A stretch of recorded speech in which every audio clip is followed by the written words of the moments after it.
या ठिकाणी पाया किती आहे मला सांगा? एक. एक पाया असणारी त्रिकोणी संख्या किती आली? एक. बरोबर आहे. आपण या संख्येचा पाया, एक पाया असणारी त्रिकोणी संख्या किती आली मला सांगा?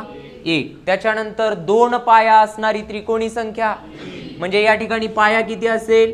दोन. त्रिकोणी संख्या किती असेल? त्रिकोणी संख्या तीन. हा, पाया किती त्याच्यानंतर? बघा या ठिकाणी पाया तीन आहे. तीन पाया असणारी त्रिकोणी संख्या सहा. तीन पाया असणारी त्रिकोणी संख्या किती असेल? सहा. चार पाया असणारी त्रिकोणी संख्या 10. चार पाया असणारी त्रिकोणी संख्या किती असेल? 10. त्याच्यानंतर पाच पाया असणारी त्रिकोणी संख्या किती असेल? म्हणजे या ठिकाणी पाच पाया असणारी त्रिकोणी संख्या आहे 15. त्याच्यानंतर सहा पाया असणारी त्रिकोणी संख्या 21. या ठिकाणी सहा पाया असणारी त्रिकोणी संख्या 21. त्याच्यानंतर सात पाया असणारी त्रिकोणी संख्या 28. सात पाया असणारी त्रिकोणी संख्या असेल 28. त्याच्यानंतर आहे आठ पाया असणारी त्रिकोणी संख्या किती आहे? 36. मग बघा तुम्हाला दिलं जातं दोन क्रमवार त्रिकोणी संख्यांची बेरीज एवढी आहे, तर त्या त्रिकोणी संख्येचा पाया किती? अशा पद्धतीचे प्रश्न विचारले जातात. मग बघा दोन क्रमवार त्रिकोणी संख्यांची बेरीज करा. पहिली त्रिकोणी संख्या किती आहे? एक. नंतर येणारी त्रिकोणी संख्या 3. या दोघांची काय करायची आपल्याला? करा बेरीज. किती येते? बघा या दोघांची ज्यावेळेस तुम्ही बेरीज करा 1 आणि 3, उत्तर किती येतं? 4. बरोबर आहे. त्याच्यानंतर तिसरी त्रिकोणी संख्या आणि चौथी त्रिकोणी संख्या दोघांची बेरीज करा. बोला 6 आणि 10 16. त्याच्यानंतर 15 आणि 21 बोला 15 रुपये आणि 21 रुपये किती होतात? किती होतात? 36. याचा अर्थ असा होतो, काय केलं? कोणत्या संख्या आहेत? क्रमवार. दोन क्रमाने येणाऱ्या त्रिकोणी संख्यांची बेरीज केली. पहिली त्रिकोणी संख्या 1. 1 नंतरची त्रिकोणी संख्या 3. दोघांची बेरीज केली किती आली? म्हणजे क्रमवार दोन त्रिकोणी संख्यांची बेरीज केल्यानंतर या ठिकाणी किती आली? 4. या ठिकाणी 16. या ठिकाणी म्हणजे क्रमवार दोन त्रिकोणी संख्यांची बेरीज ही कोणत्या ना कोणत्या संख्येचा काय येते? काय येते? वर्ग येते. 4 कोणत्या संख्येचा वर्ग आहे? 2 चा 16, 4 चा 36, 6 चा येतो का? म्हणजे दोन क्रमवार किंवा दोन लगतच्या त्रिकोणी संख्यांची जर बेरीज केली तर येणारी बेरीज ही 100% कोणती संख्या येते? कोणती संख्या?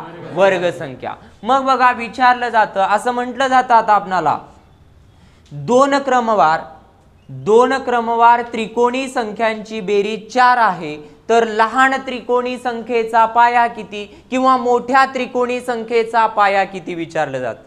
मग आपणाला विचारलं लगतच्या दोन त्रिकोणी संख्यांची बेरीज 4 आहे, तर मोठ्या त्रिकोणी संख्येचा पाया किती असेल? बोला मोठे. आता पाया म्हणतोय मी तुम्हाला. मोठी त्रिकोणी संख्या 3. लहान त्रिकोणी संख्या 1. लहान त्रिकोणी संख्येचा पाया 1. मोठ्या त्रिकोणी संख्येचा पाया 2. मग मी काय विचारलं? लगतच्या दोन त्रिकोणी संख्यांची बेरीज किती आहे? 4. तर मोठ्या त्रिकोणी संख्येचा पाया किती किती असेल? बघा कारण मोठी त्रिकोणी संख्या 3, त्याचा पाया. याचा अर्थ असा होतो की लगतच्या दोन त्रिकोणी संख्यांची बेरीज केल्यानंतर येणारा वर्ग हा कोणत्या त्रिकोणी संख्येचा पाया येतो? मोठ्या त्रिकोणी संख्येचा. बोला 4 ही संख्या कोणत्या संख्येचा वर्ग आहे? 2 चा वर्ग. म्हणजे याचा अर्थ या ठिकाणी पाया किती आला? बोला पाया. पण येणारा पाया हा लहान त्रिकोणी संख्येचा का मोठ्या त्रिकोणी संख्येचा? येणारा पाया 2 बरोबर कोणत्या त्रिकोणी संख्येचा? मोठ्या त्रिकोणी संख्येचा. बरोबर आहे. मग विचारलं तुम्हाला मोठ्या त्रिकोणी संख्येचा पाया जर 2 असेल तर 100% लहान त्रिकोणी संख्येचा पाया किती असणार? कारण त्रिकोणी संख्या क्रमाने येणाऱ्या आहेत का कुठल्याही 2 आहेत? कशा आहेत? क्रमाने येणाऱ्या. आता मला सांगा लगतच्या दोन, असं म्हटलं तुम्हाला, लगतच्या दोन त्रिकोणी संख्यांची बेरीज किती आहे? 16. तर मोठ्या त्रिकोणी संख्येचा पाया किती? कारण 16 ही संख्या कोणत्या संख्येचा वर्ग आहे? 4चा वर्ग आहे. कितीचा वर्ग? मग ज्या संख्येचा वर्ग असतो तो लहान संख्येचा पाया का मोठ्या संख्येचा? मोठ्या त्रिकोणी संख्येचा जो येणारा पाया आहे तो किती असेल? 4. येणारा 4 पाया कोणत्या त्रिकोणी संख्येचा? मग मोठ्या त्रिकोणी संख्येचा जर पाया 4 असेल तर लहान त्रिकोणी संख्येचा पाया किती असणार? 3 असणार, कारण संख्या कशा आहेत? क्रमवार आहे. त्याच्यानंतर 15 आणि 21 ची बेरीज करा, किती येते? मग म्हटलं लगतच्या दोन त्रिकोणी संख्यांची बेरीज किती आहे? तर लहान त्रिकोणी संख्येचा पाया विचारला, किती येणार? कारण 36 ही संख्या कोणत्या संख्येचा वर्ग आहे? कितीचा वर्ग? 6चा वर्ग. याचा अर्थ पाया बरोबर किती असेल? पण हा 6 पाया कोणत्या त्रिकोणी संख्येचा? मोठ्या. आपणाला कोणत्या विचारलं? लहान. मग मोठ्या त्रिकोणी संख्येचा जर पाया 6 असेल तर लहान त्रिकोणी संख्येचा पाया बरोबर किती असेल? 5. कोणत्या त्रिकोणी संख्येचा? लहान त्रिकोणी संख्येचा जो पाया आहे तो किती असेल? 5 असेल. समजतंय? समजतंय का? मग जर असं विचारलं, याच्याही पुढे जाऊन जर असं विचारलं आपणाला, तुम्हाला लगतच्या दोन त्रिकोणी संख्यांची बेरीज 36 आहे. किती आहे? 36 आहे. तर त्यापैकी मोठी त्रिकोणी संख्या कोणती विचारली? कोणती संख्या? मोठी त्रिकोणी संख्या. मग मला सांगा, या ठिकाणी लगतच्या दोन त्रिकोणी संख्यांची बेरीज किती आली? 36. आपणाला कोणती त्रिकोणी संख्या काढायची? मग मोठी त्रिकोणी संख्या किती आहे? किती आहे? म्हणजे आन्सर किती आलं पाहिजे? अरे आन्सर किती? काय? 21च आलं पाहिजे. बघा, मी विचारलं तुम्हाला लगतच्या दोन त्रिकोणी संख्यांची बेरीज किती आहे? 36. आणि कोणती त्रिकोणी संख्या विचारली? मग मोठी किती येणार? मग आन्सर कसं काय येणार? बरोबर आहे. मग 36 ही संख्या जी आहे कोणत्या संख्येचा वर्ग? 6चा वर्ग. किती?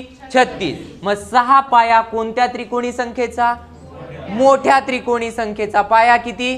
6. आणि लहान त्रिकोणी संख्येचा पाया? कोणती त्रिकोणी संख्या विचारली तुम्हाला? मोठी. मग मोठी विचारली तर मोठ्या त्रिकोणी संख्येचा पाया किती आहे? म्हणजे 6 पाया असणारी त्रिकोणी संख्या कोणती? बोला. 6च्या पुढची संख्या? 6च्या पुढची संख्या 7. भागिले किती असेल? 2 ने भाग द्या. बेक बेत्रिक गुणाकार करा. 3 गुणिले 7 उत्तर.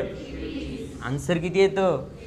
म्हणजे लहान त्रिकोणी संख्येचा विचारू द्यात किंवा मोठ्या एवढं लक्षात ठेवा की लगतच्या दोन त्रिकोणी संख्यांची जर बेरीज केली तर येणारी जी बेरीज आहे ती कोणत्या त्रिकोणी संख्येच्या पायाचा वर्ग असतो? मोठ्या त्रिकोणी संख्येच्या पायाचा काय असतो? वर्ग असतो. या ठिकाणी 4 कोणत्या संख्येचा वर्ग आहे? 2चा. म्हणजे पाया येणारा 2 लहान त्रिकोणी संख्येचा का मोठ्या? समजतंय ना? हा, या ठिकाणी 16 बेरीज आली कोणत्या संख्येचा वर्ग? म्हणजे पाया जो 4 आहे तो कोणत्या त्रिकोणी संख्येचा असेल? कोणत्या? मोठ्या त्रिकोणी संख्येचा. घ्या लिहून. बघा, एक उदाहरण मी सांगतो, त्याच्यानंतरची उदाहरण देतो. बघा, 10 पाया असणारी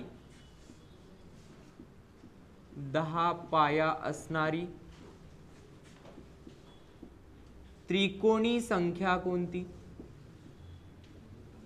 त्रिकोणी संख्या कोणती? हा, सर्वांनी लक्ष द्या. या ठिकाणी मला सांगा पाया किती आहे? बघा, उदाहरण दिल्यानंतर उदाहरण सोडवण्याची गडबड करायची नाही. ज्यांना हे समजतं मी काय सांगतोय लक्ष द्या, पुन्हा नंतर लिहून घ्या. बघा, या उदाहरणामध्ये मला सांगा पाया दिलेला आहे का त्रिकोणी संख्या दिलेली आहे? पाया दिलेली आहे. आणि आन्सर कशाचं काढायचंय? त्रिकोणी संख्येचा आन्सर काढायचं. हे समजलं पाहिजे. हा काय करतो? काही देणं घेणं नाही. दिलंय काय? लगेच क्रिया चालू. असं गणित जमत नाही. काय दिलेलं आहे, काय काढायचंय आपणाला? बघा, उदाहरणामध्ये 10 यात पाया आहे का त्रिकोणी संख्या आहे? म्हणजे पाया बरोबर दिलेल्या उदाहरणामध्ये किंमत दिलेली आहे. पाया बरोबर किती आहे? 10. आणि आन्सर कशाचं काढायचंय? मग बघा, पाया दिलेला असताना त्रिकोणी संख्या काढणे, ज्यावेळेस पाया दिला जातो आणि त्रिकोणी संख्या काढण्यासाठी विचारलं जातं. आत्ताच आपण पाहिलं, या ठिकाणी पाया पहिल्यांदा किती दिला? 1 1 2 पाहिलं की नाही? हा तशाच पद्धतीनुसार पाया दिला, त्रिकोणी संख्या जर काढायची असेल, पाया किती आहे या ठिकाणी? मग 10 नंतर क्रमाने येणारी संख्या बघा, 10च्या पुढची संख्या किती? 11. याचा अर्थ 10 नंतर क्रमाने येणारी संख्या किती असेल? दोघांच्या मध्ये चिन्ह कोणतं असेल? गुणाकाराचं. येणाऱ्या गुणाकाराची काय करायची? निमपट. बरोबर आहे. त्रिकोणी संख्या याचा अर्थ 2 क्रमवार नैसर्गिक संख्यांचा आणि गुणाकाराची निमपट म्हणजे कितीने भाग? म्हणजे याला कितीने भाग द्यायचा? 2 ने भाग द्या. 2 पंचे गुणाकार करा 5 गुणिले 11. म्हणजे याचा अर्थ असा होतो या ठिकाणी 10 पाया असणारी जी त्रिकोणी संख्या आहे ती किती आहे? 55. म्हणजे पाया दिला आणि त्रिकोणी संख्या जर काढायची असेल, पाया किती आहे? 10. 10च्या पुढची संख्या 11. दोघांच्या मध्ये चिन्ह भागिले किती? येणारी कोणती संख्या असेल? मग जर असं विचारलं आता 55 या त्रिकोणी संख्येचा पाया 100% किती येणार? मग ते कसं काढायचं नंतर सांग. अगोदर पाया दिलेला असताना काय काढणे? त्रिकोणी संख्या. बघा त्याच्यानंतर पुढचं उदाहरण आपणाला दिलं 12 पाया असणारी कोणती संख्या? त्रिकोणी संख्या कोणती? 12 पाया असणारी त्रिकोणी संख्या कोणती? बघा या ठिकाणी 12 पाया असणारी त्रिकोणी संख्या कोणती? मग उदाहरणामध्ये तुम्हाचं काय होतं? काय करणार? वरती काय केलं? 10 गुणिले 11. इथं लगेच काहीच वाचायचं नाही. 12 गुणिले 13 असं जर करत असाल तर गणित जमल का? वाचायचं उदाहरण. उदाहरणामध्ये काय दिलंय? 12 पाया असणारी कोणती संख्या? म्हणजे या ठिकाणी 12 त्रिकोणी संख्या आहे का पाया आहे? पाया. लिहा मग पाया बरोबर किती आहे या ठिकाणी? 12. आणि आन्सर कशाचं काढायचंय? मग पाया दिलेला असताना जर त्रिकोणी संख्या काढायची असेल तर 12 नंतर क्रमाने येणारी संख्या 13. दोघांच्या मध्ये चिन्ह गुणाकाराचं. जरा बोलायचं बाहेर कसं बोलता? बरोबर आहे. तर तेवढंच याच्या बरोबर जर बोललं तर बरं होईल. भागिले किती असेल? 2 ने भाग द्या. 2 गुणाकार करा 13 गुणिले 6 78. जमल का गणित आपणाला? नाही. जा मग घरी पहिल्या गाडीनं, जमत नसेल तर. बरोबर आहे. हा म्हणजे याचा अर्थ पाया दिलेला असताना कोणती संख्या काढणे? जमेल का? घ्या लिहून 2. पुढची उदाहरणं सांगतो.